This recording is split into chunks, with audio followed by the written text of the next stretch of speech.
Slade. Nice to meet you. What's up, brother? Will. What's up, Will? Bryce. What's up, Bryce? Eddie. I'm Alex. Yeah, man. What's happening? I just got out. First day of camp. How was it?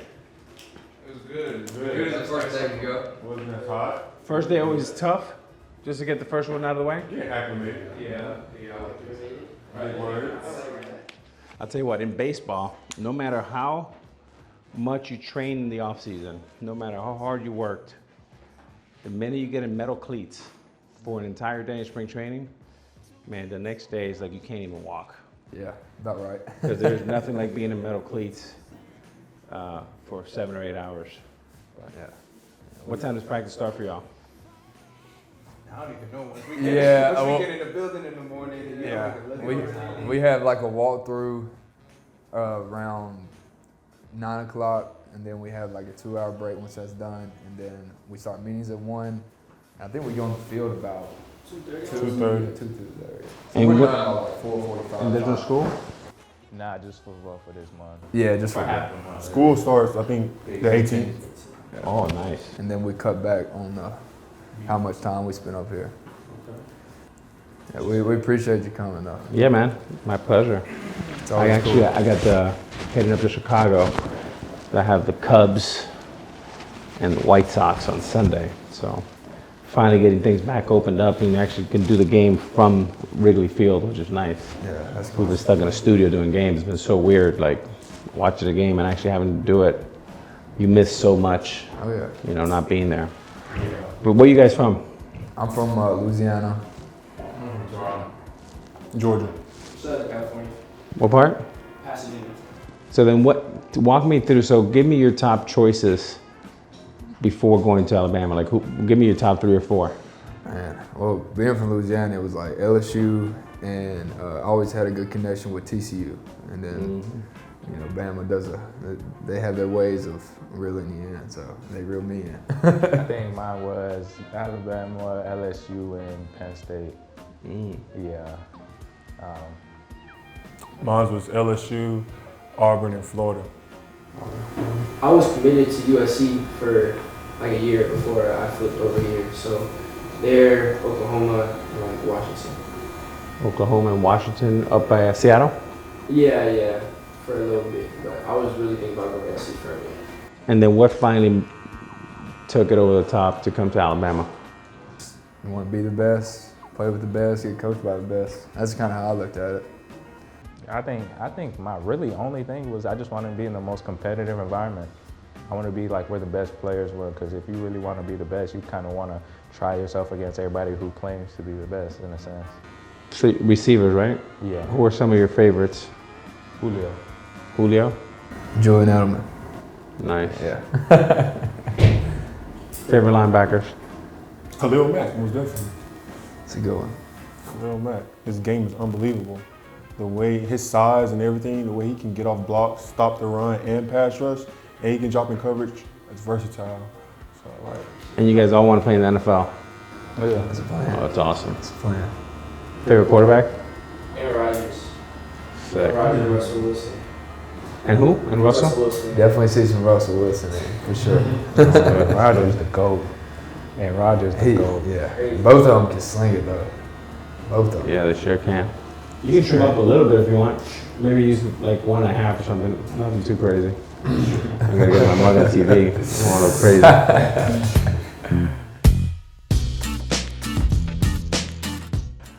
And Coach Saban, what would you say is the one or two biggest lessons you learned from Coach Saban? Man, with me, it was just like patience and like trusting in his process that, you know, he has for us, and just trusting in him and the coaches, and just by doing that, eventually, you know, you'll reap what you sow. So I think that's kind of one thing, and discipline as well. Just make sure you're doing the same thing every day the right way and get the results you want. That's how it Yeah, for me. I think mine's definitely a mix of discipline and consistency, and combining those two. Being able to be disciplined in everything you do and doing it consistently, I think those are like the two biggest things I've kind of taken away from it so far. I'll probably say discipline and confidence, because I'm disciplined, but like sometimes I find myself, it's like, you know, just playing it safe sometimes, and Coach Saban gets on me about that instead of just going out there and play football and have fun. So those are two big lessons I've learned from him. Yeah, I for sure say consistency and just work, like just to see how consistent you have to be with the work you put in. I feel like he preached a lot, and I really seen that there's no substitute for the work we put in here and the work that it takes to be successful. And he's really laid that blueprint out for us, and really seeing like day to day what you have to put in, and knowing that that can't be, that's not something that you can manufacture. And I feel like that was a big lesson I learned from being here. Well, I'll be quiet now because I've asked a lot of questions. I got one for you. Go ahead. What was your mindset like in your early 20s? Early on, I don't know why, whether it's business or sports, I realized that we were in the competition, not of talent, but of discipline. And I'm going to talk about something today to you guys about kind of the like F&S, which is kind of like fat and stupid. Like, I honestly feel that you need to be incredibly well conditioned and smart to be a champion. And there's so many people that they're smart, but they're not in great condition. So ultimately they're gonna make a lot of mistakes. And there's a lot of people that are great athletes and in great shape, but are not smart, and therefore will also implode. So I always thought about, like, what are the 10 things I have to do every single day to make myself a champion and ultimately to optimize my potential. Whatever that potential is, I just wanted to make sure I was like at the 95, 97, 98%. I just thought that I saw so many great athletes that ultimately would get themselves in trouble, would jump outside, couldn't lay off the breaking ball, miss free throws, like the things in sports that you have to do. Like, I wanted to make sure that was like locked down. And then everything else, I'll take my chances, because ultimately to play at the next level is about being predictable and reliable. And I always wanted to be really predictable and reliable, fundamentally like locked down. That's good. One thing I guess I was thinking about was, like, I know, like, when you left the Rangers and went to New York, there was a lot of like criticism behind it. Like, how'd you deal with that? Like, playing for the Yankees is like playing for Alabama, right? You just want to go there. But I always saw it as white noise for whatever reason. Like, I just love the buzz. Like, I couldn't think about going to, like, nothing against TCU, but like, I grew up in Miami, and like, we were Alabama in the 90s, right? It was like Luke Skywalker. It was on every night. Yet the Orange Bowl was rocking. Like, that's where you wanted to play. Kind of like USC had their time, right, with Bush and all that. So I actually felt like, especially as a veteran player, I wanted to sell our house. I wanted the media. I wanted the recourse. I wanted the danger of like getting blasted if you don't play well, and that accountability. Like, going to secondary and tertiary markets where people didn't have that type of chaos, I actually kind of thrived in it. So as a Yankee, it's like you're down with us or you're not. So, and if you're not, we're gonna run your ass over. So yeah, you just kind of let it feed you, basically. Yeah. I like that. So as far as adversity, how did you handle that? Well, adversity is relative, right? Because the real adversity came when I grew up and my mom had 2 jobs and we didn't have enough money to pay the rent. And I thought they were gonna throw our ass out of the house, We kept moving every 18 months. So I'm like, well, to me, that's like real adversity. Adversity, whether you're gonna hit 300 or 320 or make an error, that's a different type of, so when you grow up in an environment where you're just like trying to survive, like, to me, that's one of the greatest blessings that I've had, just watching my mom, take care of me and my 2 siblings. So that was a foundation that just made you tough as hell, right? And then the next level of adversity, I just always thought that by staying in the pocket, meaning it takes discipline to stay in the pocket, right? Some plays you gotta stay in the pocket. I was a quarterback a little bit in high school, so I know. But there's some plays that you gotta roll, right? But there's some plays that is really important But you stay in that pocket because everybody's kind of making that circle for you, right? The same thing goes for like adversity. Like the way you get out of adversity is through discipline, hard work, keeping your mouth shut. Yes, sir. No, ma'am. You know, doing all the right things, being a good kid, but really just being prepared. And ultimately, you have the pen. You control the media by your play. So I always felt like ultimately, if I have the wood in my hand, then ultimately I get to write the final chapter. And that was my way of saying, you know what, I'll tell you where to shut the up when I do this, right? And let everybody take their shots. But that's how I handle it.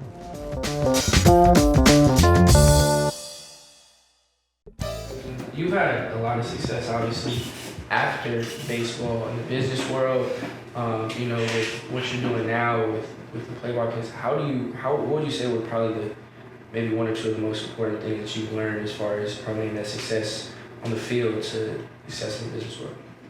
A lot of it is what Coach Saban coaches about, and you know, I'm going to talk a little bit about it today. It's all the same things. Like the reason why, you know, our company now has gone over $2 billion in enterprise value. We have over 800 people that work for us now.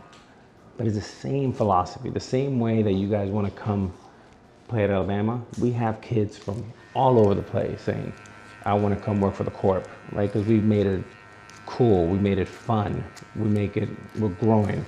But we also invest into our young talent. We also coach our young talent. We also send our young kids to business school and bring them back.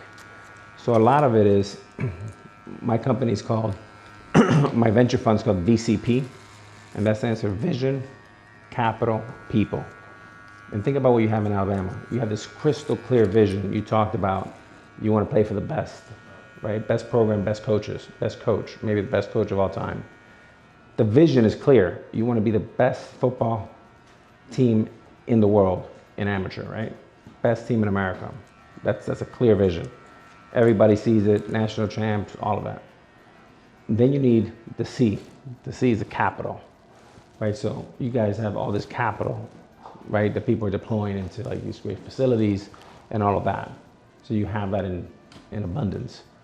And then it's all about the people, right? You got the talent, people here and the people surrounding you. So if you get VCP right, you're able to do a lot of great things. But you gotta have a clear vision, you gotta have the capital, and you gotta have probably the most important part, the people. And exactly what makes you guys world champions on the field is what makes us and A-Rod Corp champions off the field, right? And it's having that vision, we have the capital, and we recruit the best people in the world. And who would ever thought that you four young kids would come and not go to Miami, not go to USC, to come to Alabama in the middle of the country? How special is this place that it pulls talent like you guys? That's exactly what we're trying to do at A-Rod Corp. We don't want them to go to Goldman or JP Morgan or Blackstone. We want them to come to us. So because of that, we have to create an atmosphere and a culture that when people come to our place, they're like, man, I don't want to be so corporate. I want to be here. Kind of what you guys are doing here. Have you always had that like business mindset, or was that just something that came after you were done playing? You know, ever since I was 10 years old, I've always wanted to be two things, a baseball player and a businessman. A lot of it was because I used to see my father. My father was really good with numbers and he loved baseball. But I also didn't see people of color wearing suits and ties like where I grew up, right? So it was either you're playing sports or you get into trouble, if you know what I mean, right? So my whole life changed when I saw Magic Johnson. And I saw Magic Johnson wearing suits. I saw Magic Johnson making the transition from the basketball court. You grew up in LA, so you know. From LA, making that transition to the boardroom. And that gave me an incredible amount of confidence and hope that I'm like, well, man, if my hero Magic can do it on the basketball court, and now he can do it in corporate America, well, why can't I? So I reached out to Magic about 25 years ago. No, actually, like the year 2000, so like 21 years ago. And we went to a place out in Rodeo Drive called Ocean Prime, a steakhouse. and we were supposed to sit there for an hour. We sat there for like 3.5 hours, and he basically laid out his entire plan, like the blueprint. And I remember taking like 5 pages of notes, and it was around that time that I started A-Rod Corp. And I started like really small with a duplex. I bought a duplex. It cost like $200,000, and I wrote a check for like $48,000 down payment. And then I bought a 4-plex, then I bought an 8-plex, and then I grew that portfolio to like 13,000 apartment units. And then that was basically the start of A-Rod Corp. But I've always, it's just like sports. Like I create this environment in my company, right? It would suck to play football. Think about it, like all I've never known, come to the locker room, put on my uniform, and go ball. And to me, I find it so sad that athletes, they're done at 30, they're done at 35, and they have this entire life, and they're not ready from what happens from age 30 to 80, right? And to me, I've always focused on the entire thing. So coming to a program like this, learning from a Saban, having people like us come around, great coaching staff, and this incredible environment. I mean, I've always thought about like life after football, life after baseball. So that was, I think, the biggest difference. I wasn't any smarter. I wasn't anything, but I just had the vision and the will, and I actually enjoy it. So if you don't enjoy it, you know, shouldn't do it.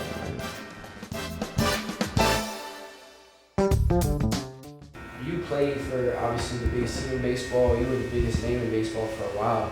And with that, obviously, there's a lot of media attention. There's a lot of things about you just out publicly, good, bad, and different. Your name was obviously a big topic. One, how did you deal with that while, you know, playing, focusing, doing what was important? One, internally, and two, in the locker room and with the team. How did you deal with that dynamic? So Dion Sanders is one of my favorite football players of all time. And Dion, I mean, he was so damn good in baseball, right? And I remember, you guys probably weren't born yet, but when he went to the World Series, and actually, maybe this is 30 for 30, you guys can see, he played in the World Series and took a helicopter to go play a football game for the Falcons. You probably know about that, or your family knows about that. Complete legend. And he gave me some great advice really early on. He said, Alex, the most important part is this locker room. Like, you gotta make sure that you're the best teammate in here. And sure enough, anybody you asked Dion, everyone thought about the commercials, whatever, like the best teammate ever. And I kind of did my homework on that. And I thought about that, and he said, when something goes down, it's those guys that are gonna have your back. And I just never forgot that, right? The importance of being a great teammate. So that was always great advice that I took on from early on. Then the other part is that, you know, kids today have to figure out, do I want to be an Instagram star or do I want to be a great player? And obviously, the latter is what I was all about. And when you think about Kobe and Michael and go back to Muhammad Ali, all the great ones, it was really about being a black belt, executing at the highest level, and really being world-class at what you do. As a result of that, Instagram happens, social media happens, commercials happen, but you can never forget that is the football, right? It's the X and O's that are gonna get you to the next level. So I always remembered, no matter what the noise was, how were my fundamentals each and every day? Because that ultimately is your biggest protector. And that consistency is what helped you, you know, play for as long as you did. So if you talk to Tom Brady, you say, what do you got on Julian? Say, most consistent guy that I know. That doesn't mean just in games, right? That's in practice. That's when he flies out to see Tom in the off season, when he flies out to the Bahamas. There's no one more consistent that I've ever met than Tom Brady, right? But that type of consistent behavior and that just being completely so into the process. I really honestly, like, the great players that I've been around, the super great players, enjoy practice just as much as the game, if not more. I always enjoy practice more than the game because it was a time for me to perfect myself and to play in front of an empty stadium in practice, knowing that in a few hours you're gonna have 50,000 people here. And I get to rehearse everything, like a dress rehearsal. I thought it was awesome. and I would literally go through any scenario and just push myself, to 6th gear. Then you can always scale back. But I always believe in practicing in 5th and 6th gear. Most people want to go through the motions, and then the lights turn on, and they're like, then the game speeds up on you. That's right. Yeah, you talk about like the greats, doing that, practicing how they'll play. And we had Kobe come and speak to us my freshman year in camp, and what he would do for pre-games would really like rehearse like a specific shot at a specific spot on the court, and would just do that over and over, like just replay like that play in his mind, and just go through it and make sure like he got it down perfect. And that's why he was successful just like you, and just playing, practicing like you're in a game.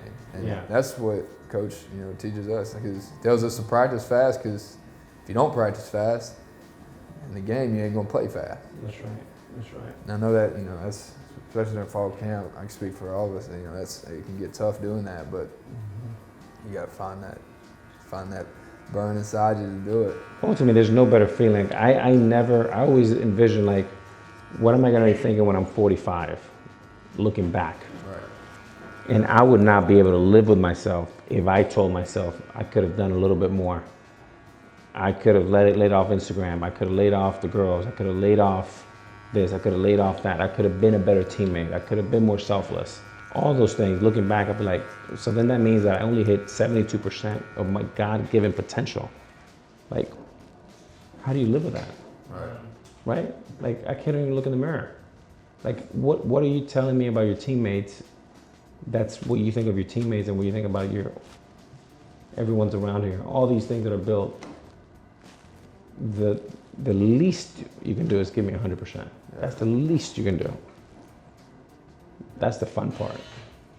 What's the best piece of advice you've ever gotten, or what is some advice you would give to kids or young adults in like their foundation year? I would say 2 things. One is sports and one is out of sports. Number one in sports is the greatest players in the world. Go back to Jerry Rice, Lawrence Taylor, my main man Ray Lewis, which I'm taking Ray with me to the game September 4th against Miami. So he'll be there. So take it easy, my boys. Ray Lewis, quarterback, Tom Brady. The greats, the one thing they have in common, tremendous physical condition. So whatever your fittest, that's the athlete that I need to see, right? Because it all starts there.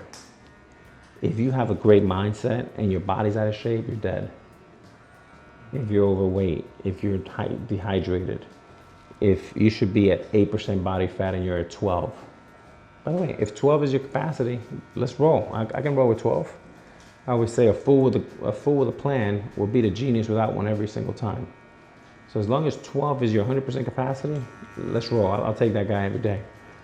So that's one, just completely take care of your body. That's your temple. That's what's gonna give you, that's what God gave you. You gotta take care of it. And really be smart about it, whether what you put in your body, drinking, all that stuff. And really be educational about it. And have purpose on what you put in your body, whether it's protein, the carbs, all this stuff. And then from a life point of view, I think the best thing all of you can do is really get educated on financial literacy. How does money flow? How does money come in and out of your bank account? How do you create money? Difference between an asset and a liability, right? Because again, it's a shame that you work your tails off and you build a small fortune and then you lose a small fortune, right? It's really understanding the ability of being disciplined, putting your money away, and then having the right alignment with the right people, how to find them, how to select them, and then basically how to grow with them. That's what I would say on the business side.